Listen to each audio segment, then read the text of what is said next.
Hello students, আশা করছি তোমরা ভালো আছো। আজকে তোমাদের জন্য প্রশ্নবিচিত্রা থেকে অষ্টম শ্রেণীর ম্যাথমেটিক্সের মডেল কোশ্চেন পেপার 5টা আলোচনা করলাম। এটা সেকেন্ড সামেটিভ ইভ্যালুয়েশনের জন্য পেজ নম্বর 136। একে দাগ, সঠিক উত্তরটি নির্বাচন করো। কোশ্চেন নম্বর 1, কোন সংখ্যার 11% হয় 33? এই চারটের মধ্যে কোনটা হবে দেখে নাও। 33 ভাজিত 11% করেছি, সমান দিয়ে কত লিখব? 33 ভাজিত 11/100 সমান দিয়ে 33 গুণিত 100/11, কারণ ভাগ থেকে গুণ হলে উল্টে বসবে। এখন 11 দিয়ে 33কে কেটে 3 পেলাম। এখন 3-এর সাথে 100 গুণ করলে কত আসছে? 300, অর্থাৎ উত্তর হলো ডি এরটা। দুয়েরটা, এ এম এন স্বাভাবিক সংখ্যা এবং এম লেস দ্যান এন হলে এম ও এন এর গসাগু হবে। এই চারটার মধ্যে কোনটা? যেহেতু এনটা বড় এমটা ছোট, তাই এক্ষেত্রে গসাগু হবে এম, অর্থাৎ বি এরটা। কোশ্চেন নম্বর 3, একটি সমকোণী সমদ্বিবাহু ত্রিভুজের প্রতিটি সূক্ষ্মকোণের মান হবে। যেহেতু সমকোণী সমদ্বিবাহু, তাহলে একটা কোণ হচ্ছে 90 ডিগ্রি, তাহলে অপর দুটো কোণ সমান হবে। সেই দুটো কোণের মান কত হবে? 90কে 2 দিয়ে ভাগ করবো, অর্থাৎ 45 করে। তাহলে উত্তর হবে বি এরটা। 2 দাগ, যে কোনো দুটি প্রশ্নের উত্তর দাও। কোশ্চেন নম্বর 1, 30 জন লোক 15 দিনে একটি রাস্তার 3/7 অংশ সারান। যদি আরও 10 জন লোক কাজটি করতে আসেন, তাহলে রাস্তার বাকি অংশ সারাতে কতদিন লাগবে? ত্রৈরাশিক পদ্ধতিতে নির্ণয় করো। দেখো, লোক, রাস্তা আর সময় লিখেছি। লোক কত? 30 জন, রাস্তা হচ্ছে 3/7 অংশ সারাচ্ছে 15 দিনে। এখন 10 জন লোক বেড়েছে, তাহলে 30 + 10 = 40, আর বাকি রাস্তা মানে কত? 1 বিয়োগ 3/7। দেখো, 7 থেকে 3 বাদ যাচ্ছে, অর্থাৎ 4/7 অংশ করছে কত দিনে। তাহলে রাস্তা অপরিচিত থাকলে লোক বাড়লে সময় কমবে, অর্থাৎ ব্যস্ত সম্পর্ক। আবার লোক অপরিচিত থাকলে রাস্তা বাড়লে সময় বাড়বে, অর্থাৎ সরল সম্পর্ক। তাহলে নির্ণয় সময় কত হবে? দেখো, 15 গুণিত এইটা যেহেতু ব্যস্ত সম্পর্কে আছে, তাই সোজাভাবে বসবে, অর্থাৎ 30/40 হবে, লিখেছি। আর এটা হচ্ছে সরল সম্পর্কে আছে, তাহলে এটা ওপরে বসবে, এটা নিচে বসবে, তাই লিখেছি। দেখো, এখন 7 দিয়ে 7কে কেটেছি, 0 কেটেছি, 3 দিয়ে 3কে কেটেছি, 4 দিয়ে 4কে কেটেছি, সমান দিয়ে কত এলো? 15 দিন। রাস্তার বাকি অংশ সারাতে 15 দিন সময় লাগবে। 2 দুটি পাত্রে সিরাপ ও জলের অনুপাত যথাক্রমে 3:2 এবং 4:5। প্রথম মিশ্রণে 3 লিটারের সঙ্গে দ্বিতীয় মিশ্রণে কত লিটার মিশ্রিত করলে নতুন মিশ্রণে সিরাপ ও জলের পরিমাণ সমান হবে? প্রথম পাত্রে সিরাপের আনুপাতিক ভাগ হার কত হবে? 3/3 + 2 সমান 3/5। দ্বিতীয় পাত্রে প্রথম পাত্রে সিরাপের আনুপাতিক ভাগ হার কত হবে? 3/3 + 2 সমান 3/5। আর জলের আনুপাতিক ভাগ হার কত হবে? 2/3 + 2 সমান 2/5। দ্বিতীয় পাত্রে সিরাপের আনুপাতিক ভাগ হার কত হবে? 4/4 + 5 সমান 4/9। আর জলের আনুপাতিক ভাগ হার কত হবে? 5/4 + 5 সমান 5/9। ধরি প্রথম মিশ্রণে 3 লিটারের সঙ্গে দ্বিতীয় মিশ্রণে x লিটার মেশানো হলো। তাহলে 3 লিটারে কতটুকু সিরাপ আর জল আছে সেটা বের করবো। তাহলে 3 লিটারের সিরাপ সমান 3 গুণিত 3/5, অর্থাৎ আনুপাতিক ভাগ হার দিয়ে গুণ করছি, সমান দিয়ে 3 3 9/5 পেলাম। আর জল কতটুকু পাবো? 3 গুণিত আনুপাতিক ভাগ হার সমান 3 2 6/5 লিটার। আর x লিটারে সিরাপ সমান কত হবে? x গুণিত 4/9 সমান 4x/9 লিটার। আর জল কতটুকু হবে? x গুণিত 5/9 সমান 5x/9 লিটার। শর্তানুসারে জল সমান সিরাপ হবে। তাহলে মোট সিরাপ কতটুকু হচ্ছে? 9/5, দেখে নাও, 9/5 আর 4x/9 এই দুটোকে যোগ করবো। আর জল কতটুকু হচ্ছে? 6/5 আর 5x/9 এই দুটোকে যোগ করবো, অর্থাৎ সিরাপ সমান জল লিখেছি। এখন 5 9 45 লসাগু করছি, 9 9 81, 5 4 20x, দেখো লিখেছি। আর এদিকটাও 45 লসাগু, 6 9 54 যুক্ত 5 5 25x হবে, দেখো লিখেছি। এখন 45 45 বোথ সাইডে কেটে দিয়েছি। তাহলে কি পেলাম? 81 + 20x, 54 + 25x। এখন এই 25xটাকে এদিকে নিয়ে এসেছি, আর 81টাকে এদিকে নিয়ে গেছি। তাহলে কি লিখবো? 20x - 25x সমান 54 - 81। বা দিয়ে বিয়োগ করলে কত হচ্ছে? -5x সমান -27। বোথ সাইডে মাইনাস কেটে দিয়েছি। তাহলে 5x সমান কত পেলাম? 27। x সমান কত পাচ্ছি? 27/5। বা দিয়ে x সমান কত? 5 × 2/5। অতএব 5 × 2/5 লিটার মেশানো হয়েছিল। এরপর 3টা দেখো, একটি পরীক্ষায় পরীক্ষার্থীদের 60% গণিতে, 70% বাংলায় পাস করে, কিন্তু তাদের 20% গণিত ও বাংলায় উভয় বিষয়ে ফেল করে। যদি 2500 জন পরীক্ষার্থী উভয় বিষয়ে পাস করে তবে মোট পরীক্ষার্থীর সংখ্যা কত? দেখো গণিতে ফেল করবে কত? 100 জনের মধ্যে 60 জন হচ্ছে পাস করেছে, তাহলে বিয়োগ করলে বাকিরা ফেল করেছে, তাই 100 বিয়োগ 60% সমান 40%। একইভাবে বাংলায় ফেল করেছে 100 বিয়োগ 70% সমান 30%। উভয় বিষয়ে ফেল করেছে কত? 20%। শুধুমাত্র গণিতে ফেল করবে কত? তাহলে এই 40% থেকে 20% বাদ যাবে, সমান 20% পাবো। শুধুমাত্র বাংলায় ফেল করেছে কত? 30 থেকে 20% বাদ দেবো, সমান 10%। তাহলে মোট ফেল কত? দেখো 20% উভয় বিষয়ে, 20% গণিতে, 10% বাংলায়, যোগ করে পেলাম 50%। তাহলে উভয় বিষয়ে পাস করবে কত? না 100 বিয়োগ 50% সমান 50%। এখন 50 জন পাস করলে পরীক্ষার্থী কতজন ছিল? 100 জন। একজন পাস করলে পরীক্ষার্থী সমান হচ্ছে 100/50 জন। আর 2500 জন পাস করলে পরীক্ষার্থীর সংখ্যা কত হবে? 100/50, গণিতেও 2500। এখন 0 0 কাটলাম, 5 দিয়ে 250কে কাটলে 50 পাবো। এখন 50-এর সাথে 100 গুণ করলে 5000 জন পাচ্ছি। অতএব মোট পরীক্ষার্থী হচ্ছে 5000 জন। প্রশ্ন আইভি, আলোক, কালাম, জোসেফ প্রত্যেকে কোনো একটি কাজ 10 দিনে, 12 দিনে ও 15 দিনে করতে পারে। তারা একসঙ্গে কাজটি শুরু করলো। 3 দিন পর কালামকে চলে যেতে হলো। বাকি কাজটি আলোক ও জোসেফ কতদিনে শেষ করতে পারবে? আলোক একদিনে করবে কতটুকু? 1/10। কালাম একদিনে করছে 1/12। জোসেফ একদিনে করছে 1/15। তাহলে 3 দিন, তাহলে 3 জনে একদিনে কতটুকু করবে? 3টাকে যোগ করবো। এখন লসাগু হচ্ছে 60। তাহলে 6 10 60, 5 12 60, 4 15 60।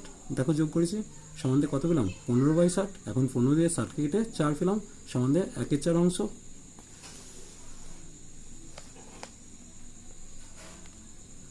3 জনে 3 দিনে করে কতটুকু করবে? একদিনে যেহেতু 1/4 করছে, তাহলে 3 দিনে বেশি করবে, তাহলে 1/4 গুণিত 3 সমান 3/4 অংশ।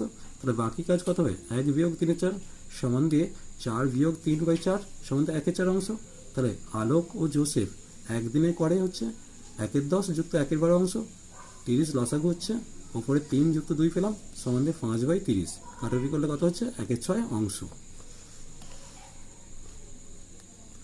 তাহলে আলোক ও জোসেফ 1/6 অংশ করে একদিনে। এক অংশ করবে 1/1/6, আর 1/4 অংশ করবে 1/4/1/6 সমান 1/4 গুণিত 6/1 করলাম, কারণ নিচেরটা উপরে গেলে উল্টে বসবে। 2 দিয়ে কেটে নিচে 2 পেলাম, উপরে 3 পেলাম, সমান 3/2। পূর্ণ ভাঙলে কত পাচ্ছি? 1/1/2 দিনে। অতএব বাকি কাজটা আলোক ও জোসেফ 1/1/2 দিনে শেষ করবে। 3 বীজগাণিতিক সংখ্যাগুলির রাস 3 বীজগাণিতিক সংখ্যামালাগুলির গসাগু নির্ণয় করো। দেখে নাও। দেখো প্রথম রাশি কত দিয়েছে? x³ - 8। তার মানে এটাকে আমি a³ - b³ আকারে লিখতে পারি, অর্থাৎ x তার হোল কিউব মাইনাস 2 তার হোল কিউব।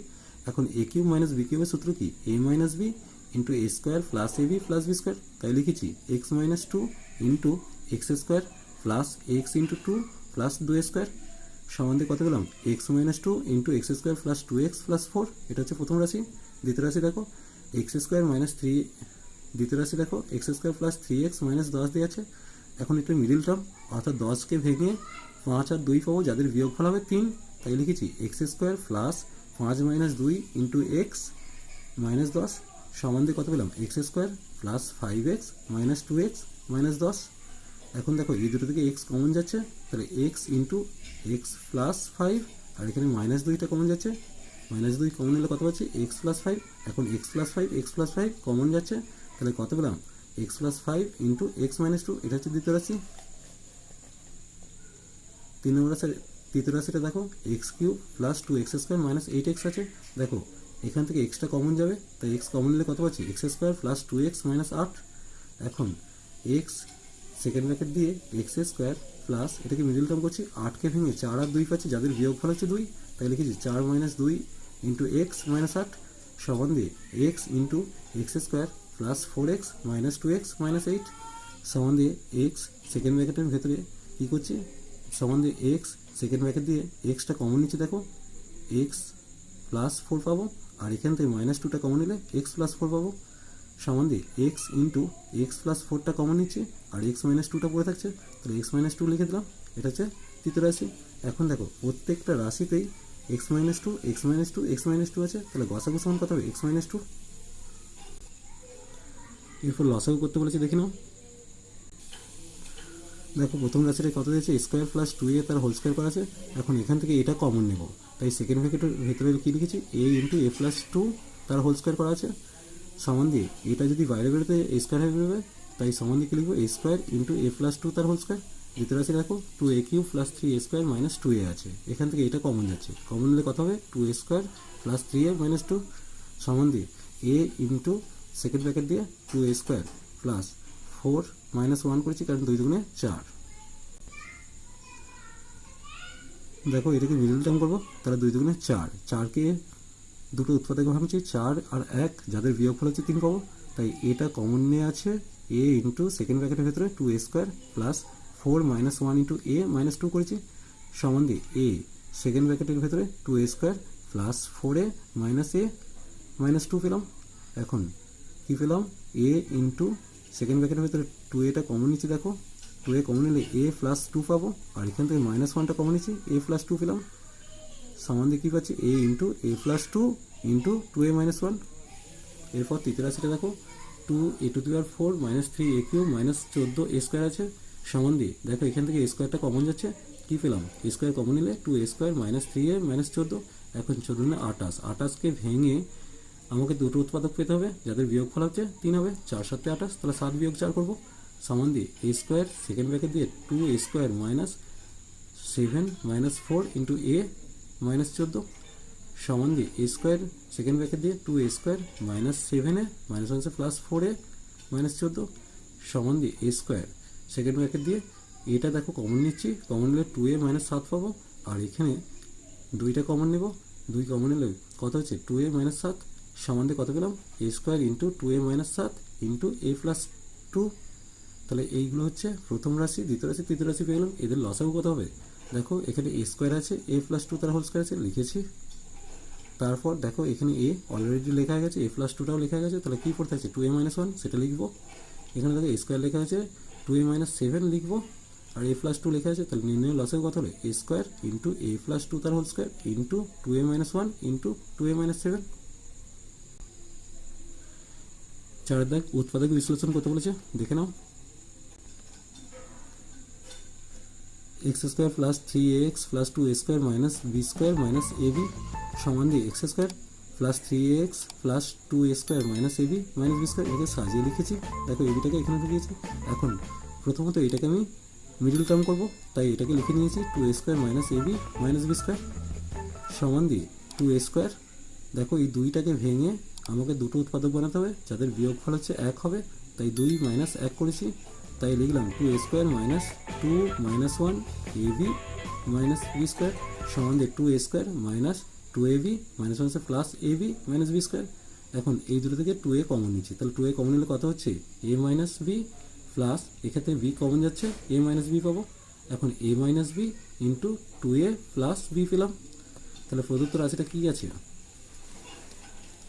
প্রদত্ত রাশিটা কী ছিল, x square plus three x plus two a plus b into a minus b হবে, সমান দিয়ে এক্স স্কোয়ার প্লাস এটা কেবল মিডল করবো, এদের মধ্যে যোগ করলে থ্রি এটা আসবে, তাই যোগ আকারে লিখেছি two a plus b plus a minus b into x plus two a plus b into a minus b, সমান দিয়ে x square plus two a plus b into x plus a minus b into x plus two a plus b into a minus b. এখন দেখো এখান থেকে extra common নিচ্ছি, তাহলে x common নিলে কী হবে, x plus two a plus B পাবো, আর এখানে এ মাইনাস বিটা কমন নিলে কী পাবো, x plus two a plus B পাবো। এখন দেখো x plus two a plus beta common যাচ্ছে, তাই লিখেছি x plus two a plus B, আর এখানে পড়ে থাকছে x plus a minus B, তাই লিখেছি। এটাই হচ্ছে উৎপাদক বিশ্লেষণ। এরপর একটা সরল করতে বলেছি, দেখে নাও। দেখো সরলটা দেখে নাও। প্রথমত এটা অ্যালফাবেটিক্যাল আছে কিনা আমি দেখে নেবো, এটা এক্স মাইনাস ওয়াই আছে, জেড মাইনাস এক্স আছে, তার মানে এখানটা এক্স মাইনাস জেড হবে, তার জন্য মাইনাসটা কমন নিয়ে এখানে লিখবো। এটা হচ্ছে y minus z x minus y, অর্থাৎ এটা অ্যালফাবেটিক্যাল, নিচেটা সাজানো আছে, ওপরটাকে একটু সাজিয়ে নিয়েছি, x square plus x Z plus Z square আকারে সাজিয়েছি। আর এখানটা দেখো জেড মাইনাস এক্স আছে, এটাকে এক্স মাইনাস জেড করতে হবে, আর এটা ওয়াই মাইনাস জেড আছে, তাই একই থাকবে। কিন্তু এখানে যে জেড মাইনাস এক্সটাকে এক্স মাইনাস জেড করছি, তার জন্য মাইনাসটা কমন নিয়ে এখানে লিখলাম। এখন দেখো লসাগু করছি, লসাগু করলে কত হবে x minus y into x minus z into y minus z পাবো।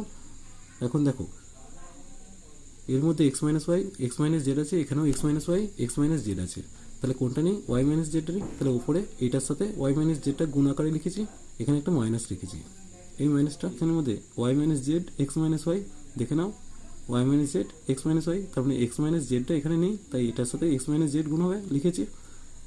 তারপর এখানে দেখো x minus z y minus z আছে, তার মানে এক্স মাইনাস ওয়াইটা নেই, এখানে গুণ করে লিখেছি। এখন সমান দিয়ে কী লিখবো, দেখো এটা এ কিউব মাইনাস বি কিউবের সূত্র, তাই লিখেছি মাইনাস ব্র্যাকেটের ভিতরে y cube minus z cube plus এটা x cube minus z cube পাবো, আর এখানে মাইনাস দিয়ে x cube minus y cube পাবো লিখেছি।